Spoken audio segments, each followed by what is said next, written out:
Goeienaand, good evening, fellow South Africans and citizens of the world. And as the fallout from the enforced, strengthened lockdown by Ramaphosa continues to cause ripples across South Africa, guess what? The idiocy of some of these new regulations is raising its ugly head. Let me tell you why. The taxi industry, which announced at the beginning of July that it would start a defiance campaign against the lockdown by filling up taxis to 100% and not at the regulated 70%, has won the day. Local taxis can fill up at 100%, but at long distances they can only load to 70%. There goes your petri dish. Now, let's remember that the minority white groups who love to go and visit family, because family might be 5, 10, 20 kilometers away, whereas normally amongst the African townships, family tends to be right next door. They kind of live cheek and jowl. So there's a different cultural issue when it comes to visiting family with the minority whites, who have now been prevented from visiting family, while these taxis can stuff their passengers in and let that coronavirus go wild. How ridiculous is that? Well, I have a solution. Let me show you an image.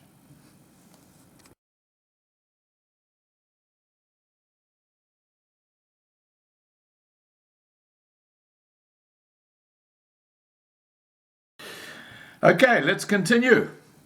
New regulations mean they must keep windows open and also manage compliance with mandatory mask wearing. Well, I think people who buy a taxi to go and see their families can do that, or maybe even just hire a taxi for the day. This long-distance thumbs up is a new concession to the industry too, as all other cross-provincial travel is still banned. Gee, this coronavirus is smart, isn't it? It doesn't go into the African taxis, but any other type of tour operator who takes guests and tourists around the place, you're a target of the coronavirus. This is where the L factor is missing in action. This is why the ANC are not deserving to be in government. They are a complete disgrace and corrupt as ever. Let's continue.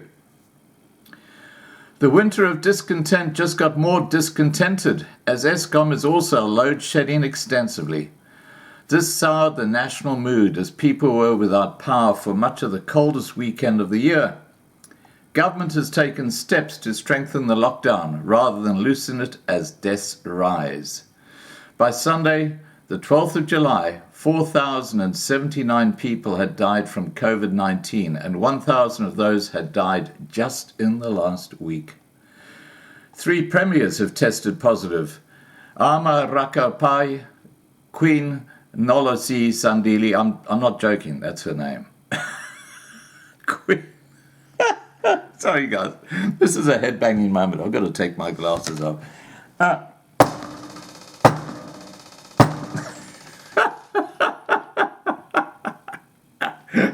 That beat Susie Mtwetwe the second, which was to me was the most outrageous name I've ever heard.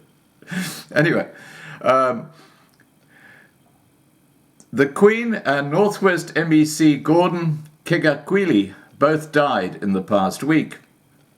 While South Africa had delayed the surge for 120 days, infections are growing at over 12,000 a day, or 500 an hour, which can get us close to the worst-case scenarios of modelers, said Ramaphosa. If there is a glimmer of hope, then it is that South Africa's case fatality rate, 1.5% of COVID-19, is one of the lowest in the world, said Ramaphosa. He said, this is compared to a global average case fatality of 4.4%. The surge has arrived. The storm is upon us. Well done, Ramaphosa. Your lockdown worked just swimmingly well. And opening the taxis up, the petri dish is going to just make it just explode even more. Pure genius from the ANC, isn't it? Anyway, let's continue.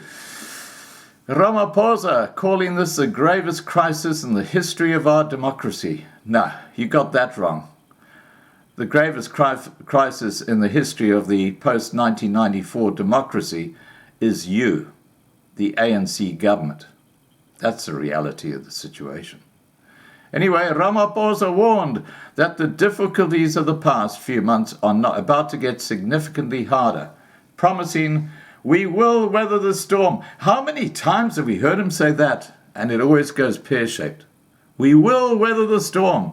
We will restore our country to health and prosperity. What a joke. The measures put in place by Ramaphosa suggest Cabinet is panicking at the viral path, but another line in his speech suggests a simpler answer.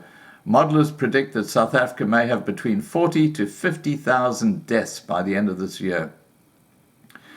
Well, consider murders. They're not far behind, are they? But there's no lockdown for that. I'm talking about murders in South Africa, by the way, because people outside South Africa would be shaking their heads and saying, "What?" Anyway, Ramaphosa said, "We must make it our task to prove these projections wrong. We can and must change the course of this pandemic in the country." He acknowledged that health facilities in several provinces are under intolerable strain due to ANC incompetency in preparing them over the lockdown. He went on to say, "It is deeply worrying that we hear people are being turned away. We will strengthen the strategy to manage the peak." More weasel words. This guy, he makes Pinocchio look like a saint. He really does. There is also a shortage of 12,000 health workers. Hospitals in Gauteng and Eastern Cape are taking the greatest strain, and reports in the past week have revealed shortages of beds and that health worker infections are growing so high that they are compromising care. Well, that's because you got all these guys who are filled with alcohol, filling up the beds. Well, that wouldn't happen if they allowed smoking. You know, they picked the wrong one. That's what they did.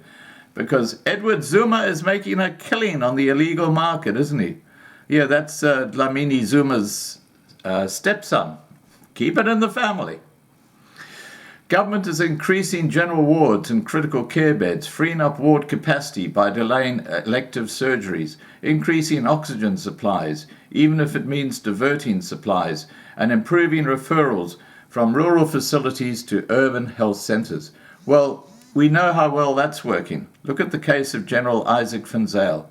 When he was in an absolutely critical position, they sent him home and said, "We will call you when we are ready." Yeah, that's fantastic work in the public health system, isn't it? Thankfully, the private health system came to Isaac's help. Let's continue. One of the reasons hospitals are facing such problems is that testing is slow due to international shortages of equipment and chemicals. BS. The private health system has got adequate testing kits. It's because of the incompetence of those involved in ordering them in the ANC, which is par for the course, let's face it. Backlogs mean patients cannot be discharged or moved to the correct level of care. Ramaphosa said government was working on reducing turnaround testing time to no more than 48 hours. Well, good luck with that. People who refuse to isolate were likely to face measures, including counselling. Counselling! Counselling! That's a new one.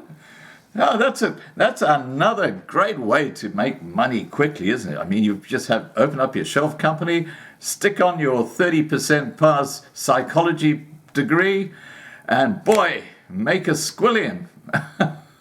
You can't make this shit up. Believe me, this is South Africa. You can't make this shit up. It cracks me up. I'm sorry, guys. This really cracks me up. The logic behind what they're doing is just completely missing in action. People who refuse to isolate were likely to face measures including counselling and social worker assistance to make them do so. Oh my gosh. While Ramaphosa shut down the booze industry, he has reopened the auction sector. Oh, you know why he's reopened the auction sector? Because he buys cattle at cattle auctions. Isn't it strange that the auction, the cattle auction sector is open when that's the exact industry that he goes to and buys his cattle? Isn't that absolutely? It must be a coincidence, guys. This is not a conspiracy theory, okay? It's just absolute coincidence, okay? Let's get that straight.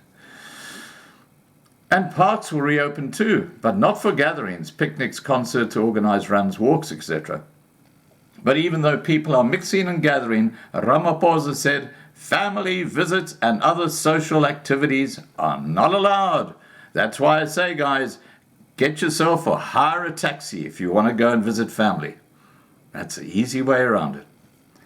While Ramaphosa's previous addresses have been well received, the downcast early commentary suggested a much less popular landing of his 6th COVID-19 address. And 4 out of those 6 have been full of BS. Don't forget to wash your hands for 20 seconds. And don't forget that if you touch a surface, you must be very careful not to touch your mouth or your nose or your eyes, and don't forget to wear that mask, which irritatingly went over my eyes that day. I felt such an idiot. Well, guess what? Hippo eyes. That is right on the money. Sorry, guys, I'm on a roll, okay? Oh, dear.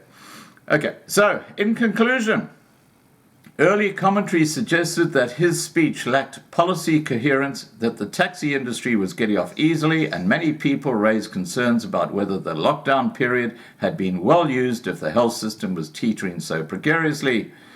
In addition, South Africans have suffered a weekend of triple jeopardy: higher infections amidst a lockdown, intensifying load shedding, and biting cold fronts that ripped across the country. There's a message in there for you guys. I hope you can see it. This government is out of control. All right, guys, please remember to subscribe to be kept informed. Ring the bell for the updates. Please like this video. Please share this video. And above all, please stay safe.